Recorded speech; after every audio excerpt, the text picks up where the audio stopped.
그렇게 해주셔서 진심으로 감사드리겠습니다. 이 사기와 삼국지가 같이 있는 책인데요. 이 책의 저자는 꽤 오래전에 썼었는데 한번 제가 슬쩍 다 읽었었는데 아주 자세하게 인상이 안 남아서 다시 한번 읽어야 되겠다. 근데 그때 조금 인상 깊었던 몇 가지가 있었습니다. 그래서 그거를 좀 소개를 좀 해 올리면 어떨까 해서 잘 들어주시기 바라겠습니다. 사마천의 사기, 그러니까 그 사마천이라는 사람은 진짜 어마어마한 그 인내력의 소유자가 아니었나. 그래서 이 사기의 내용들은 현재 그 당시에 그 인물, 사람에 관한 이야기인데 이게 지금 시대를 관통해서 지금 2000년이 넘었지만 지금 현대 사회에서도 그대로 통용되는 그런 내용들도 많으니까 어떤 처세술로 어떻게 해 나갈 것인가, 사람 관계에 대해서 사람을 알아야 사실 돈도 좀 벌고, 그래서 말해서 결혼도 하고 또 행복이라는 것도 알게 되고 그런 게 아닌가 싶어서 이 사마천의 사기를 갖고 왔습니다. 무려 초판이 10세나 발행이 된 책이에요. 그 당시에 상당히 잘 나갔죠. 그러니까 많은 분들이 좀 선택을 해주었던 그런 책이 아니었나 싶습니다. 인욕입니다. 인욕. 자기가 죽을 것이라는 것을 알면 용기가 솟아나게 마련이다. 죽는 것 자체가 어려운 것이 아니라 죽음에 대처하는 것이 어렵기 때문이다. 인상여에 관한 이야기입니다. 순간의 치욕을 참아 후세의 아름다운 얘기를 합니다. 큰 일을 하려고 할 때는 무엇보다 이지적인 사람이 되어야 합니다. 반드시 머리를 냉정하게 유지할 필요가 있습니다. 무슨 일이든 감정이 격해지면 그르치기 쉽습니다. 감정의 노예가 되지 않으려면 그 감정을 다스릴 수 있는 자제력을 길러야 합니다. 진나라의 소양은 재임 기간 중에 조나라를 자주 공격했다. 그러다 초나라 공격에 국력을 집중하기 위해 조나라와 강화를 맺으려고 했다. 이를 위해 그는 조나라의 해문왕과 민지에서 만났다. 이때 인상여는 조왕을 훌륭하게 보좌해 조나라의 존엄을 지키는 큰 공을 세웠다. 이 공로로 해문왕에 의해 일거의 상경에 임명되는 출세를 했다. 지위가 당시의 실력자이던 연파보다 높아진 것이다. 연파는 기분이 나쁠 수밖에 없었다. 그는 그 일에 대해서 주위에 불평을 하고 다녔다. 나는 장군이요. 적의 성을 함락시키고 야전을 치른 사람이요. 큰 공도 세웠어. 그러나 인상여는 고작 알량한 혀로 별 볼 일 없는 공을 세웠어. 어떻게 나보다 높은 자리에 앉을 수 있단 말이요. 라고 연파가 그렇게 얘기를 한 거네요. 연파는 불평을 할 때마다 큰 소리로 인상여를 모욕하는 말을 서슴없이 내뱉었다. 비록 인상여 앞에서는 이런 말을 하지 않았지만 이 말들은 순식간에 인상여에게 전해졌다. 그럼에도 인상여는 아무런 반응을 보이지 않았다. 심지어 그는 고의적으로 병을 핑계삼아 조정에 나가지도 않았다. 연파와 직위의 높고 낮음을 논하기를 원치 않았던 것이다. 얼마 후 인상여가 마차를 타고 외출하게 되었다. 마침 저 멀리에서 연파가 다가오는 모습이 보였다. 그는 즉각 마차를 돌리도록 했다. 인상여의 식객들은 이에 대해 불만이 많았다. 마침내 너도 나도 그에게 가나는 말을 토해냈다. 우리가 부모 형제를 떠나와서 상경을 따르고 있는 것은 상경의 고상한 인품과 정의감을 흠모하기 때문입니다. 지금 상경은 연파와 같은 자리에 있습니다. 그런데 상경은 염장군이 악의적으로 나쁜 말을 떠벌리고 다녀도 그를 두려워하고 피하기만 합니다. 이런 행동은 일반 사람에게도 치욕적인 일입니다. 하물며 장군이나 승상에게는 오죽하겠습니까? 우리는 현명하지 못합니다. 이제 상경과 이별해야 될 때가 된 것 같습니다. 허락해 주시기 바랍니다. 인상여는 식객들의 청을 들어주지 않고 떠나겠다는 그들을 적극 만류한 자세를 보였습니다. 여러분은 염장군과 진나라 소양왕 중에 누가 더 두렵소? 식객들이 대답했다. 염장군이 당연히 진나라 소양왕보다 더 두렵지 않습니다. 그렇소. 그러나 진나라 소양왕이 그토록 위풍당당해도 나는 그 앞에서 그를 꾸짖었어. 그의 여러 신하들이 모욕을 느끼도록 만들었어. 내가 아무리 멍청하다고 해도 그랬을 것이오. 내가 염장군을 두려워하고 있는 것 같소? 나는 그저 진나라가 우리 조나라를 넘보지 못하는 것은 나와 염장군이 있기 때문이라고 생각하고 있을 뿐이오. 만약 지금 우리 두 사람이 싸운다면 그 결과는 너무나 분명하고 두 사람이 다 살 수는 없어. 내가 연장을 피하는 것은 바로 국가의 안위를 앞세우고 개인의 은원 관계는 뒤에 두기 때문이고. 식객들은 인상의 말을 듣고 비로소 떠나겠다고 한 말을 거둬들였다. 더불어 그의 고매한 품성과 애국적인 행동을 칭찬해 맞이 않았다. 인상이와 연파의 식객들은 자신들의 죽음과는 달리 자주 만났다. 그때마다 자신들의 죽은들에 대한 화제를 입에 올리곤 했다. 인상이가 식객들에게 일장 연설을 한 이후 그의 식객들은 연파의 식객들에게 당시의 상황에 대해서 자세하게 말해줬다. 연파의 식객들은 하나같이 엄지손가락을 치켜세우며 정말 고매한 생각이오 라고 칭찬했다. 그들은 자신들의 거처로 돌아가서 이 얘기를 연파에게 자세하게 전했다. 연파는 얘기를 다 듣자마자 우통을 벗어 자신의 몸을 가시나무 줄기로 꽁꽁 묶었다. 이어 식객들에게 자신을 인상의 집으로 끌고 가 섰고 대지하도록 했다. 그가 곧 꿇어 엎드린 채 입을 열었다. 제가 정말로 소견이 좁았습니다. 장군의 너그러운 마음을 모르고 무례하게 행동했습니다. 부끄럽기만 합니다. 이후 두 사람은 서로를 존중하게 됐습니다. 나중에는 지금까지 전해 내려오는 이른바 문경지우, 절친한 친구 사이를 의미한다고 합니다. 문경지우의 고사를 탄생시켰습니다. 만약 인상여가 연파가 퍼뜨리고 다니던 말에 모욕감을 느끼고 화를 내면서 같이 비난을 했다면 결과는 어떻게 되었을까요? 분명 진나라가 그 틈을 이용해 강화 조약을 깨고 공격했을 것입니다. 그러나 그는 넓은 도량으로 쓸데없는 화를 내지 않았습니다. 그 덕분에 조나라가 안녕과 평화를 구가할 수 있었습니다. 인내라는 것이 현실 생활에서 얼마나 중요한지를 보여준 사례가 아닌가 싶습니다. 물론 모든 일에서 인내의 덕목을 강조할 수는 없습니다. 완전히 마음을 비운 경지에 이른 사람은 왼뺨을 때리면 오른뺨까지 내밀게 됩니다. 그러나 사실 이런 행동은 원칙이 없는 인내일 뿐입니다.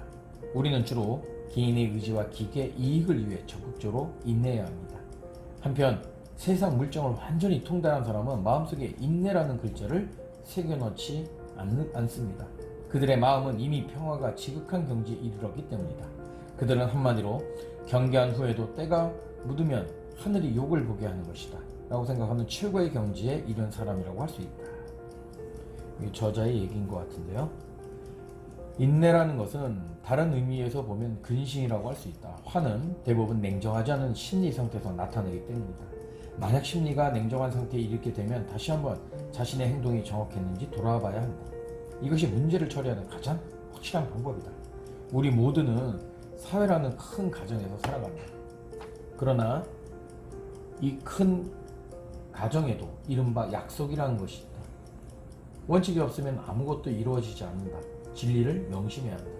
만약 사람들이 작은 일에 화를 낸다면 그에 대한 보복은 필연적일 수밖에 없다. 끔찍한 결과를 불러올 수 있다. 연파와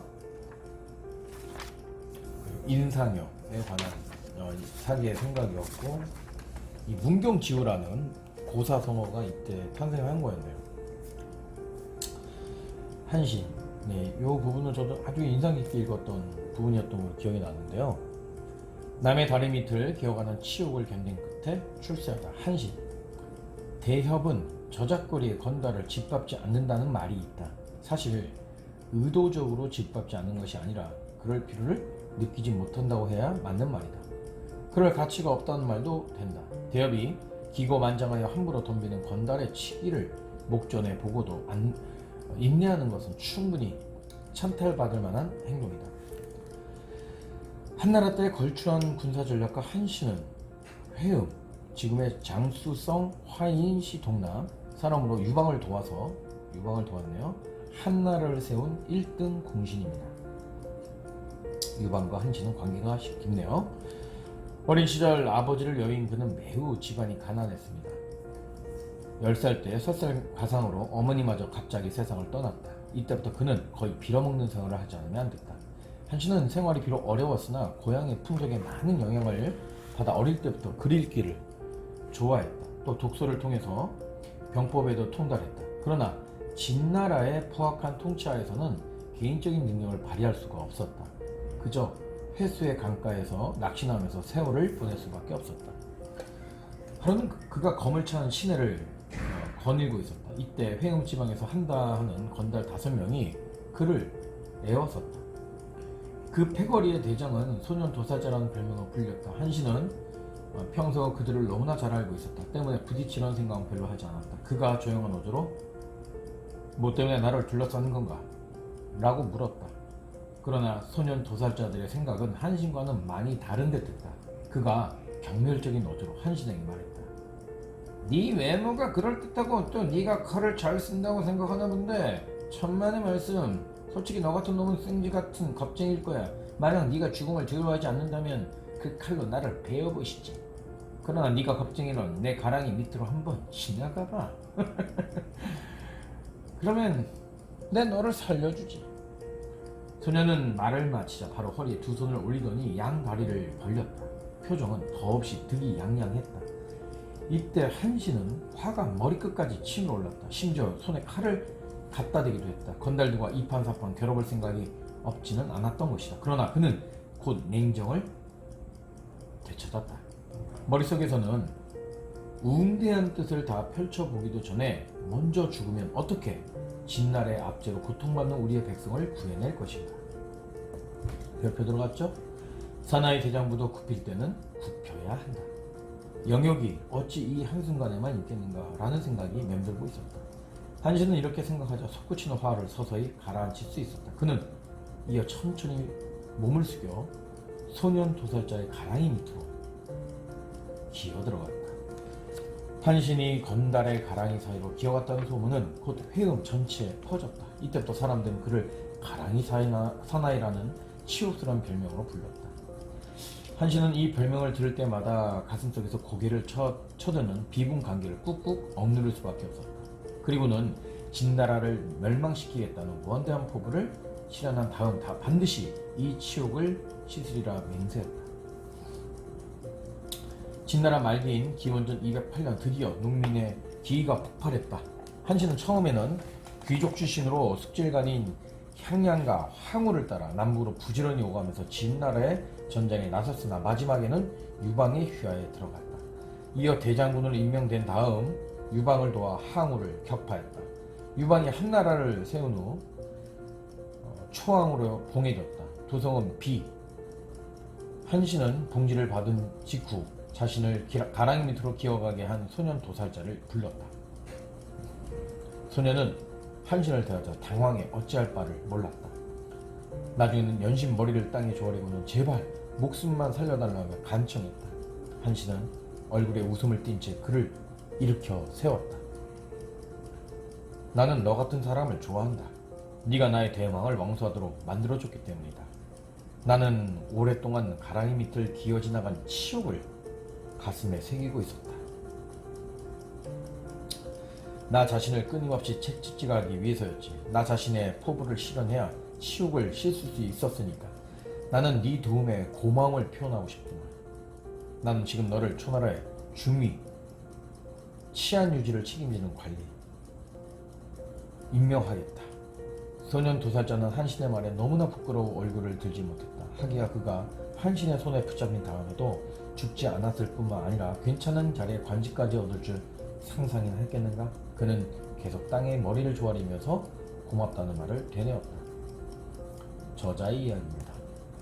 인내하는 능력은 성공하는 능력이라 할 수 있습니다. 가랑이 밑을 기어 지나가는 치욕을 견딜 수 있다면 천하의 어떤 큰 일도 짊어질 능력이 있는 것입니다. 우리 역시 비슷한 상황에 직면할 수 있습니다.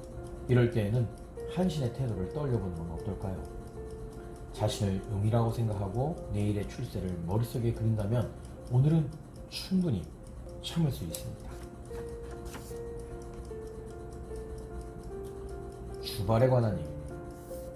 상황에 따른 성실한 처세로 성공을 거머쥐다. 자신이 총명하다는 사실을 고스란히 드러내는 것은 결코 총명한 사람이 할 일이 아니다. 일을 할 때도 자신의 능력을 너무 과시하거나 한순간에 굴욕을 참지 못하면 종종 작은 것으로 인해 큰 것을 잃게 된다. 한마디로 극단으로 치닫는 것은 이를 상쇄시키는데 도움이 되지 않는다. 반대로 행동을 중후하게 하거나 조심스럽게 하면 남들에게 쉽게 믿음을 줄 수 있다. 이외의 길은 그야말로 탄탄대로가 된다. 주발은 한나라 초창기 인물이다. 사기의 강우주발 세가의 그의 성공 비율이 자세하게 실려있다. 주발은 한고조 유방이 진나라를 타도하기 위해 거병을 했을 때 그와 함께 많은 전투에 참여했다. 주발은 원래 학식이 거의 없는 사람으로 그저 용맹하게 싸우고 명령을 확실하게 집행할 줄만 알았다. 그럼에도 유방은 갈수록 그를 높이 평가했다. 관직 역시 계속 높아졌다. 당연히 그의 6일 승천은 다른 측근들의 시샘을 샀다. 심지어 한 측근은 유방에게 불만을 토로하기까지 했다. 주발은 한마디로 무식합니다. 전투를 할 때도 죽어라 싸울 줄밖에 모릅니다. 남보다 뛰어난 점이라고는 눈을 씻고 찾아봐도 없습니다. 주공은 왜 그런 그를 중용하십니까? 유방은 지체 없이 대답했다. 나 역시 초인적인 능력을 가진 사람은 아니오. 왜 내가 그대들의 지도자가 되어야 하오? 내가 사람을 잘 쓰기 때문이 아닐까 싶소. 성품이 간사한 사람은 바람에 날리는 갈대나 마찬가지요. 마음이 이랬다 저랬다 하는 경우도 많소. 이런 사람은 설사 공로가 있다 해도 쓸 수가 없어. 그러나 주발은 충직하고 성실하고 다른 마음을 품지 않는 사람이요. 그는 어떤 경우에도 나를 배반하지 않을 것이오. 이게 바로 내가 그를 중용하는 이유요. 유방이 항우에 의해 한왕으로 봉해졌을 때였다. 그는 즉각 주발을 위무후에 보냈다. 바로 자신의 신임을 보여주지 않으면 소홀히 할지 모른다는 생각이 들었기 때문이다. 주발은 유방의 파격적인 대우에 보답하는 길은 혁혁한 전공을 세우는 것밖에 없다고 생각을 했다. 그런 까닭에 온갖 어려움에 직면하면서도 적극적으로 전투에 나섰다. 그는 심지어 부하 장군들에게 한 왕께서 나를 이렇게 대우하는 것은 내가 공을 많이 세우기를 바라기 때문이네. 내가 아무리 우둔해도 이런 사실만큼 잘 알고 있네. 행동은 양식껏 해야 하는 거라네. 이런 훌륭한 죽음을 만났는데 내가 어떻게 사사로운 마음을 품겠는가 라면서 자신의 마음을 털어놓기도 했다. 주발은 유방이 세상을 떠난 다음 해제를 보좌해 조정을 이끌었다. 그러나 그때 정권을 잡고 있던 사람은 성격이 까다롭기로 유명한 유방의 부인 여후였다.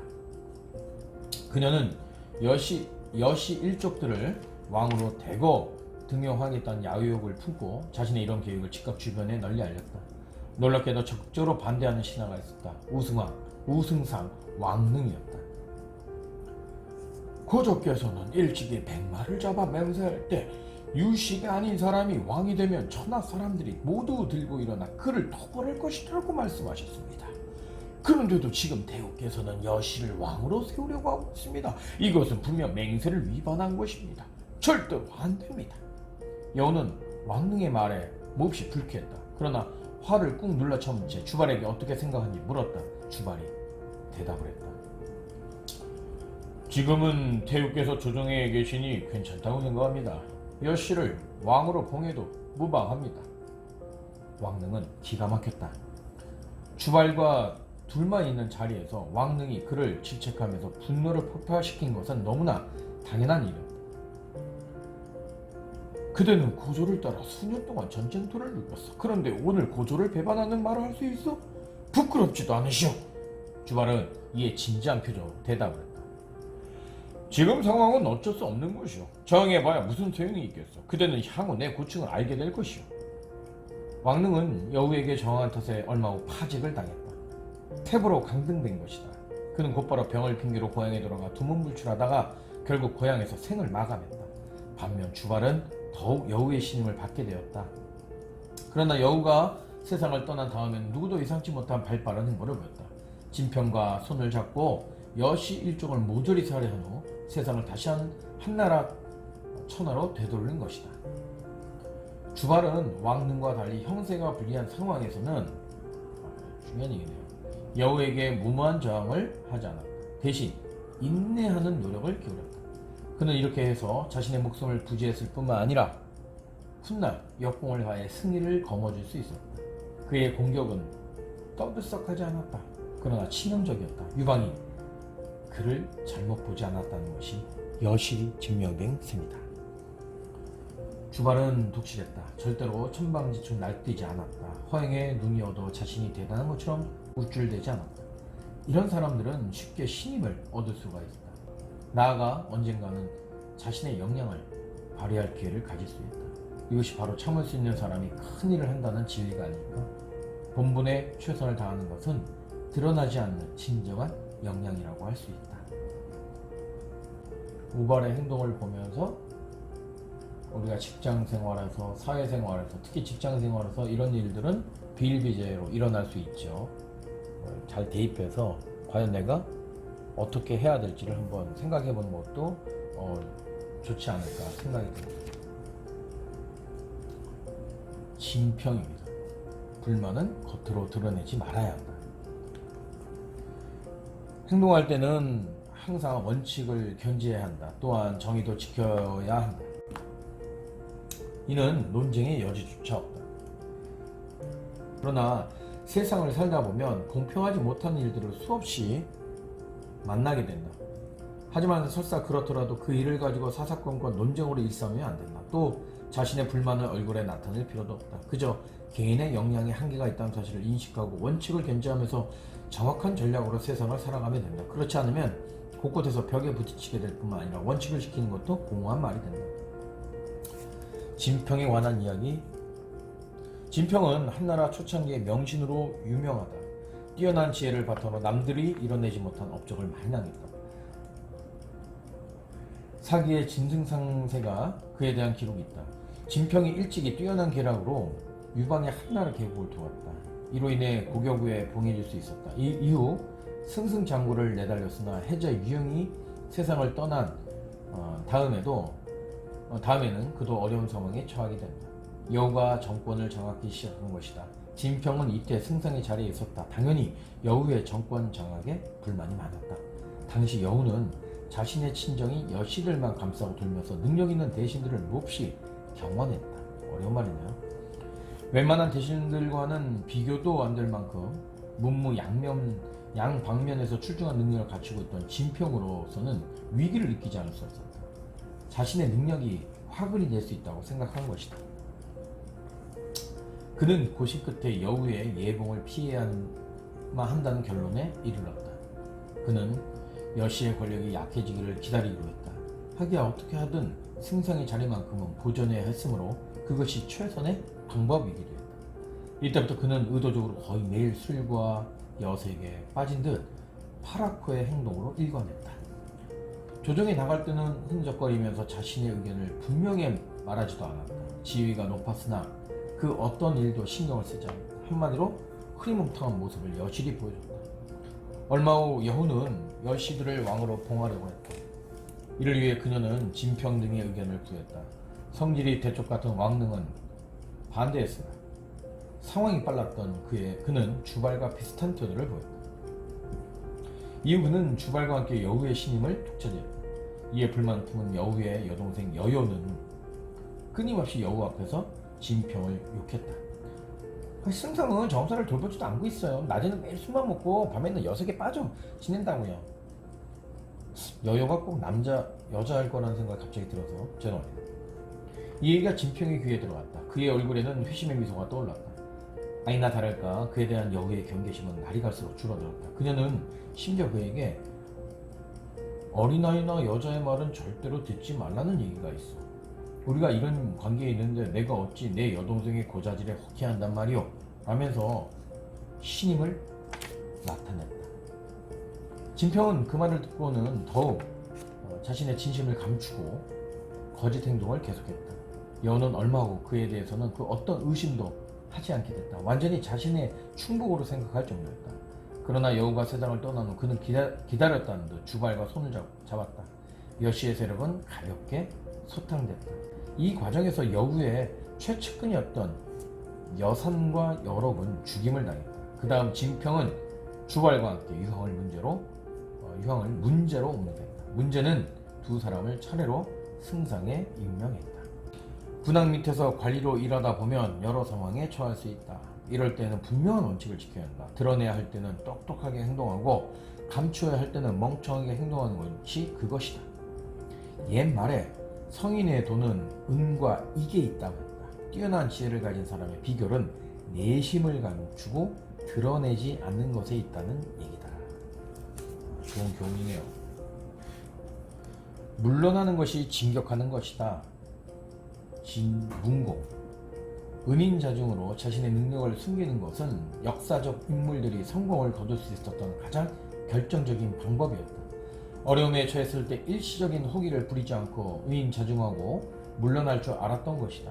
절대 계란으로 바위치기를 하지 않았다. 이는 결코 패배주의가 아니다. 그들에게 잠깐의 인내는 큰 계략이었고 잠깐의 물러남은 큰 진군이었다. 진문공 중인은 역사적 교훈을 많이 남긴 인물이었다. 문공. 심지어 그는 불필요한 충돌을 피하기 위해 멀리 물러나는 소위 퇴피삼사의 행보까지 보였다. 사기의 진세가 제9회는 이런 그의 흔적이 나와 있다. 그는 43세 때 정나라로 도망을 갔다. 또 55세 때는 제나라로 향했다. 그리고 61세 때는 진나라로 갔다가 마침내 1년 후 62세에 즉위했다. 자신의 나라가 아닌 외국에서만 19년을 유랑한 셈이었다. 물론 망명 중에 안정된 생활을 할 수 있었을지도 모른다. 그러나 그건 어디까지나 더부살이었다. 실제로는 마음고생이 이만저만이 아니었을 것이다. 인생의 쓴맛과 단맛을 다 봤다고 해도 과언이 아니다. 그러나 그는 이 유랑 생활을 통해 얻은 것도 많았다. 무엇보다 각국의 정치 풍토를 몸소 겪어봤다. 이를 통해 각 방면으로 재능을 갈고 닦았다. 그 덕분에 성숙한 정치가가 될 수 있었다. 즉위 후 그가 처음 한 일은 민심을 안정시키는 것이었다. 그 다음 공신들에 대한 농공 행상이었다. 그는 우선 적 나라에서 계회들을 불러 상을 내렸다. 이어 제나라에서 제강, 진나라에서는 문영을 불러 중용했다. 또 자신과 함께 망명 생활을 대신들에게도 각자의 공로에 따라 상을 내렸다. 이 농공 행상의 과정 중에 빠진 인물이 하나 있었는데 그가 바로 개차주였다. 그야말로 국물도 얻어 먹지 못했을 정도로 농공 행상과는 거리가 멀었다. 하지만 그는 그 일에 대해 아무런 불평도 하지 않았다. 그저 조용히 노모와 함께 계산에 응거하는 것으로 자신의 입장을 나타냈을 뿐이다. 문공이 세 번째 한 일은 주 왕실을 안정시키는 것이었다. 이를테면 큰 공을 세워 제후들 사이에서 체면을 세웠고 주 왕실의 천재라를 끼고 제후들을 호령했다. 그게 남은 일은 천하를 제패하는 것이었다. 그는 이를 위해 우선 군대를 편제를 확대했다. 이어 군정 합의의 제도를 실행했다. 이는 법으로 군대를 통솔한 최초의 사례이기도 하다. 그런 다음에는 마침내 천하 제패 전략을 수립, 강대한 초나라와 장을 겨루기로 결정했다. 그 첫 단계 조치로 송나라를 동맹에 끌어들였다. 그 다음에는 거칠 것이 없었다. 초나라의 동맹 국가인 조나라의 공격을 한 후 제위, 노 나라들도 동맹으로 끌어들였다. 초나라를 고립시켰다. 이는 전략적인 공격을 전개하면서 일찍이 이 자신에게 은혜를 베풀었던 사람들에게는 적극적으로 보답을 했다. 또 자신을 모욕한 사람에 대해서는 화끈하게 본때를 보여줬다.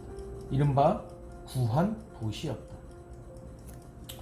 초나라는 원래부터 진나라를 타도하고 천하의 패권을 차지하려는 야심을 품고 있었다. 그러나 수많은 국가들이 진나라에 굴복하는 등 상황이 예상치 못한 방향으로 흘러가자 화가 날 수밖에 없었다. 이로써 양국 간의 대대적 충돌이 불가피해졌다. 당시 초나라 군대는 장군 자욱이 지휘하고 있었다. 기세가 그야말로 대단했다. 진나라 전쟁에서 이길 수 있을지 장담하기 어려울 정도였다. 진문공은 초나라 군대의 진공이 예상외로 대단한 것을 보고는 황급히 퇴피삼사를 명령 내렸다. 당시만 해도 군대가 매일 행군할 수 있는 거리는 대략 1사, 즉 30리였다. 따라서 퇴피삼사를 명령했다는 것은 90리 후퇴라는 의미였다. 진나라 군사들은 당연히 이 명령을 이해할 수 없었다. 장군 호우는 병사들의 사기절을 우려해 이번 후퇴는 우리 대왕께서 초나라 성왕과의 약속을 지키고 성왕이 베풀어진 은혜에 보답하기 위한 것이다라고 적극적으로 변명했다. 사실 틀린 말이 아니었다. 문공이 초나라에 몸을 의탁했을 때 성왕에게 만약 나중에 제가 진나라의 군주가 돼 대왕의 군대를 만나게 되면 반드시 퇴피 삼사를 하도록 하겠습니다. 라고 약속한 적이 있기는 했다. 그러나 실제로 퇴피 삼사는 장군들과의 병사들의 용기를 북돋기 위한 전략이었다. 한편으론 성왕과의 약속을 지킴으로써 문공의 체면을 세워주려는 목적도 있었다. 군사학적 시각에서 봐도 작전상 후퇴는 좋은 전략이었다. 무엇보다 진나라 군대의 후퇴는 초나라 병사들을 피곤하게 만들고 더불어 초나라 대군의 예공을 피하는 효과를 가져왔다. 따라서 문공의 퇴피 3사는 이보 전진을 위한 후퇴이며 두 마리 토끼를 잡는 뛰어난 전략에 다름 아니었다. 초나라 병사들은 진나라 부대의 후퇴를 당연히 잘못 해석했다. 자신들이 두려워 후퇴했다고 이해한 것이다. 그래서 성복에 이르기까지 추격의 고삐를 늦추지 않았다. 이때 진나라 부대는 군사 대국인 진나라와 제나라의 지원을 받아 유비무원의 상황이 되었다. 게다가 교묘하고 기민한 전략과 전술까지 더해졌다. 이렇게 해서 진나라 부대는 초나라 대군을 깊숙하게 유인, 격파하는 승리를 거뒀다. 초나라 장군 자욱은 자신이 지휘하는 대군이 뿔뿔이 흩어진 끝에 각계 격파를 당하자 패전의 책임을 지고 자결했다. 역사적으로 유명한 성복의 전투는 이렇게 진나라의 승리로 막을 내렸다. 진문공은 자욱이 자살했다는 소식에 홀가분해진 듯 이제 나를 방해할 자는 그 누구도 없구나 라고 말하면서 기분 좋은 한숨을 토했다. 그의 패주로서의 위치는 이때부터 더욱 확고해졌다. 물러남으로 나아간다는 전략의 목적은 결국 진군이다. 물러나는 것도 단순히 후퇴하는 것이 아니다. 비겁하다는 의미는 더더욱 아니다. 이는 강제가 붙는 포부와 밀접한 관계가 있다. 과감하게 물러날 줄 아는 사람은 역량을 축적할 수 있다. 조용함으로 떠들썩한 움직임을 제압하는 것이다. 물러날 줄 알아야 전체적인 형세의 지형을 볼 수가 있다. 또 각종 모순과 불리한 요인을 제거할 수가 있다. 복수를 갚는 대업을 위해 치욕을 참다. 월왕 부천, 유명한 사람이죠. 사람의 일생은 복과 화가 순환한다. 달처럼 차고 기운은 순환은 무상하다. 그런데도 자신의 실력을 제대로 평가하지 못하거나 시세를 잘 읽지 못한다면 스스로에게 화를 불러올 수 있다. 그 예가 치욕스러운 일에 직면할 경우 참지 못하고 분노를 터뜨리는 것이다. 따라서 모욕을 당할 때 지혜로운 사람의 대응책은 종종 이해득실을 따지지 않고 분노를 부르는 것이다. 인내하면서 위기를 돌파할 기회를 모색한다는 얘기다. 월나라 왕 부처는 큰일을 위해 치욕을 꾹꾹 눌러쳐온 대표적인 인물로 유명하다. 아까 그 한신하고 비슷한 캐릭터네. 그 얘기는 사기의 월왕부천 세가시 제11에 자세하게 기록되어 있다. 춘추시대 후기에 장강 하류에 잡은 오나라와 월나라는 시도 때도 없이 전쟁을 벌였다. 거의 해마다 전쟁을 치렀는데 이로 인해 양국 백성들이 겪는 고통은 형나스러울 만큼 컸다. 기원전 506년 오나라의 함녀는 병사들을 이끌고 초나라를 공격하기 위해 출정을 나섰다. 이때 큰아들 부이와 둘째 아들 부차는 각각 좌우 양방면의 부대를 지휘했다. 그러나 그 누구도 예상치 못한 일이 발생했다. 부차가 부대의 말머리를 돌려 아버지의 자리를 찬탈하려 한 것이다. 그는 이때 월나라의 도움을 요청했다. 월나라는 당연히 외용에 나섰다. 그러나 쿠데타는 성공하지 못했다. 함녀는 초나라를 격파한 다음 다시 돌아와 내란을 가볍게 평정했다. 그는 이때 아들의 죽을 죄를 불문에 붙였다. 반면 아들의 부탁을 들어준 월나라에 대해서는 용서할 생각이 없었다. 그는 늘 복수의 기회만 엿봤다. 기원전 496년 월나라 왕 윤상이 세상을 떠나고 아들 구천이 자리를 이었다. 오나라의 함녀는 그 소식을 듣고 어수선한 틈을 타 월나라를 공격하겠다는 결심을 굳혔다. 그러나 오자선은 남이 어려움에 처하였을 때 공격을 하는 것은 명분이 약하다면서 함녀의 군사행동 계획을 반대하고 나섰다. 함녀는 그의 말을 듣지 않았다. 이어 큰아들 부이와 함께 3만 병력을 이끌고 기세 좋게 월나라로 진군을 했다. 구천 역시 병력을 이끌고 나와 용감하게 응전했다. 결과는 오나라의 끔찍한 패배로 나타났다. 함녀는 이 참패 과정에서 부상을 입고 귀국길에 세상을 떠났다. 얼마 후 부이 역시 세상을 떠났다. 쿠데타에 실패했던 부차는 자연스럽게 오나라의 왕위를 계승했다. 부차는 즉위하는 즉시 월나라가 베풀었던 과거의 은혜를 깨끗하게 잊어버리고 자나깨나 오로지 아버지의 복수만을 생각하고 또 생각했다. 거의 매일 수군과 전차병, 보병들을 훈련시켰다. 또한 그는 주위 사람들에게 부차! 그대는 아버지를 죽인 원수인 월나라에 대한 복수를 잊었는가? 라고 묻도록 시키기도 했다. 그는 이럴 때마다 아니다, 내가 어찌 있겠는가? 라고 대답했다. 이렇게 3년여 동안 준비한 끝에 드디어 기원전 494년 그는 직접 대군을 이끌고 월나라 공격에 나섰다. 월나라의 대부 범녀는 이때 구천에게 오나라는 3년이나 전쟁 준비를 했습니다. 그들은 지금 사기가 충천에 있습니다. 범녀가 얘기한 거죠. 우리는 그 예봉을 피해야 합니다. 자신의 전략을 밝혔다. 또 다른 대부 문종 역시 법료의 생각이 옳다고 말하면서 오나라와 강화를 맺는 것이 낫다는 입장을 밝혔다. 하지만 구천은 강화를 하는 것은 체면이 깎이는 일이라며 두 중신의 말을 듣지 않았다. 출병의 결과는 참혹했다. 법료가 예상한 대로였다. 3만 명이 출병했으나 살아 돌아온 병사는 고작 수천 명이 지나지 않았다. 전투는 회기에서 단 한 번의 패전으로 끝나지 않았다. 계속 오나라 병사들의 포위된 채 시달림을 당해야 했다. 구천은 후에 막급이었으나 이미 엎질러진 무리였다. 이때 문종이 말했다. 주공, 우리는 서둘러 강화에 나서야 합니다. 그러지 않으면 나라를 보존하지 못합니다. 구천이 눈물을 흘리면서 대답을 했다. 지금 상황이 이 지경인데 저들이 우리의 강화 요구를 들어주겠는가? 이 일은 저에게 맡겨주십시오. 이날 저녁에 문종은 8명의 미인과 수많은 금은보화를 대동한 채 오나라의 장군 백비의 군명을 찾았다. 백비는 문종의 설명을 듣고 수많은 뇌물을 보자 마음이 동했다. 그는 한 번 사용하는 것을 잊지 않았으나 마지막에는 마지 못한 척 뇌물을 받아들였다. 다음날 백비는 부차를 찾아가 말했다. 부천이 강화를 요구할 생각이 있는 모양입니다. 부차가 말했다. 월나라를 멸망시킨 날이 지척에 왔는데 내가 어찌 가만히 앉아서 하늘이 주는 기회를 놓칠 수 있겠어? 백비는 부차가 선뜻 자신의 제의에 찬성하지 않자 더 적극적으로 부차를 설득했다. 구천이 요구하는 것은 말이죠 강화이지 사실은 항복이나 마찬가지입니다. 그들이 이제 우리 위에 좌지우지될 처지입니다. 구천 역시 주공의 종이 될 것을 원하고 있습니다. 만약 강화를 들어주면 다른 나라들도 우리가 인의가 있다고 칭찬할 것입니다. 이처럼 명분과 실을 다 챙기는 일을 우리가 어찌 하지 않을 수 있겠습니까? 더군다나 이렇게 하는 것은 우리가 폐업을 이루는데도 많은 도움이 됩니다. 만약 우리가 강화에 동의하지 않으면 월나라는 죽을 힘에 다해 전투에 나설 것입니다. 그 결과는 예측하기 어렵습니다. 부차는 백비의 말이 대단히 이치에 맞다고 생각을 했다. 곧 승낙의 말이 떨어졌다. 그러나 오자서의 생각은 달랐다. 그는 구천이 강화를 요청했다는 소식에 상황이 묘하게 돌아간다고 생각했다. 그는 한 달 안에 달려와 부차를 만났다. 아니나 다를까 부차의 입에서는 강화 요구를 들어주겠다는 말이 나왔다. 오자서는 분노를 이기지 못하고 말했다. 오나라와 월나라는 줄곧 양립할 수 없는 관계에 있었습니다. 주공은 몇 년 전에는 매일 복수를 다짐하면서 원수를 잊어서는 안 된다고 스스로를 책칙했습니다. 그런데 지금 강화를 허락하면 도대체 뭐가 됩니까? 우리가 지금 월나라를 멸망시키지 못하면 나중에 도리어 멸망을 당할 것입니다. 이미 뇌물을 받은 백비는 자칫하가는 일이 잘못될 것이라는 생각에 황급히 오자서의 말을 잘랐다. 상국의 말이 좀 과하십니다. 과거 상국께서는 초나라가 아버지를 죽인 원수를 갚았습니다. 그래서 마지막에 그들과 강화를 하는데 동의하지 않았습니까? 지금 우리 대왕은 독수를 했습니다. 그런데도 상국은 제멋대로 짓거리고 있습니다. 그건 우리 대왕을 인과이도 모르는 사람으로 몰아넣으려는 거 아닙니까?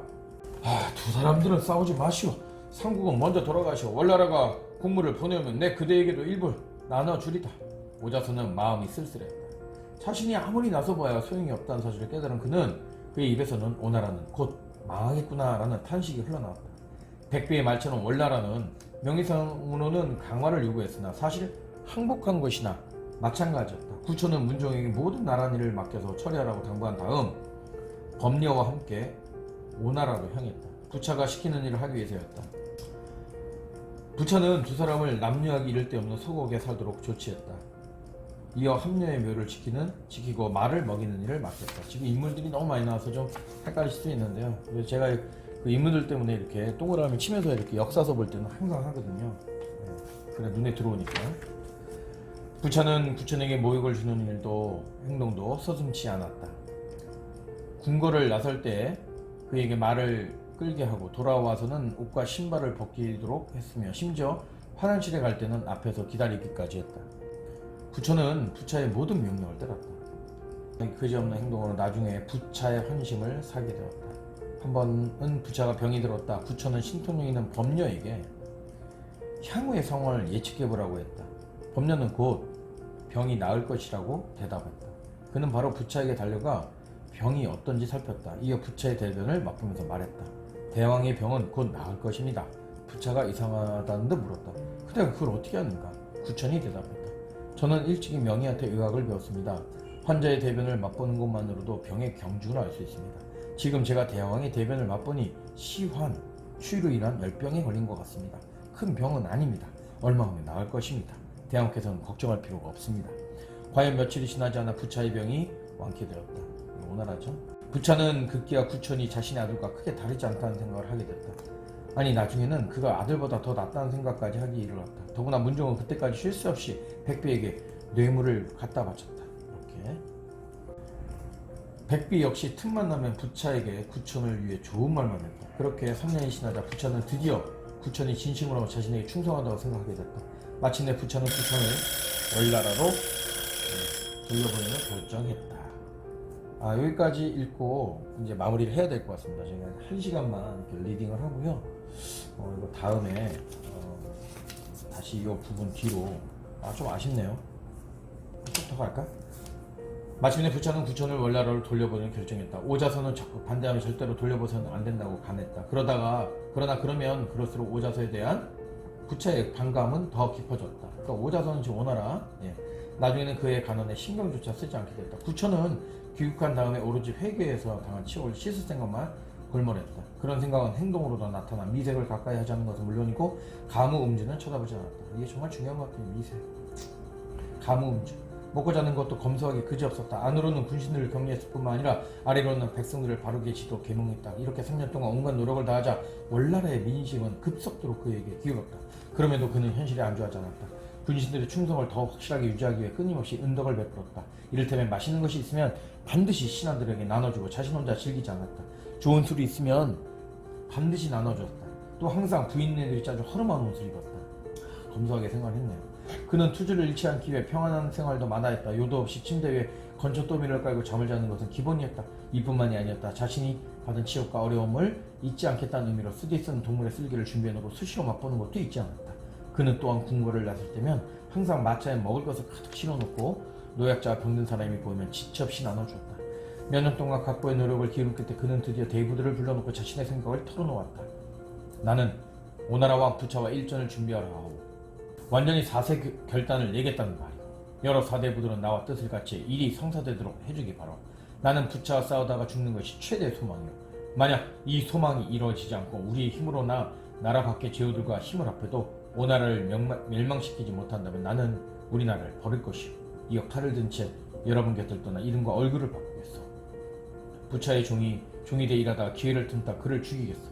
나는 이렇게 하는 것이 매우 위험하고 세상의 조롱거리가 될 수 있다는 사실을 너무도 잘 알고, 그러나 내 마음은 이미 정해졌어. 만약 이 방법도 안 된다면 나는 반드시 다른 방법을 생각해서 내 약속을 실현하겠어. 얼마 후 월나라 오나라는 오후에서 결전을 벌였다. 결과는 오나라 대군의 대패였다. 월나라는 내친김에 부차의 궁궐을 포위했다. 결국 성을 함락시킨 그를 사로잡았다. 월나라는 오나라를 멸망시킨 2년 후 마침내 천하의 패자를 자처할 수 있었다. 월나라가 천하의 패권을 차지할 수 있었던 것은 어떤 면에서 보면 구천이 오나라 대군의 공격 앞에서 은인자증하는 임기응변 전략을 채택했기 때문입니다. 이렇게 볼 때 생존하기 위해서는 대단히 높은 수준의 인내가 필요하다는 점을 기억하지 않을 수 없습니다. 세상 일이 반드시 자신의 의지대로 진행되는 것이 아니기 때문입니다. 맞는 말이네요. 만약 인내할 때 반발하고 싶은 욕구를 참지 못한다면 최후의 승리를 얻을 수 없습니다. 이거는 다음에 또 하죠. 네, 이렇게 들어주셔서 너무 감사드리고요. 1시간 정도 이제 했는데요. 네. 사마천 사기 이제 좀 어렵죠. 내용도 좀 어렵고 인물이 많이 나와서 힘드셨을 텐데 들어주셔서 너무 감사드리겠습니다. 배터리도 없고 시간도 다 되고 그래서 여기서 마치도록 하겠습니다. 감사합니다.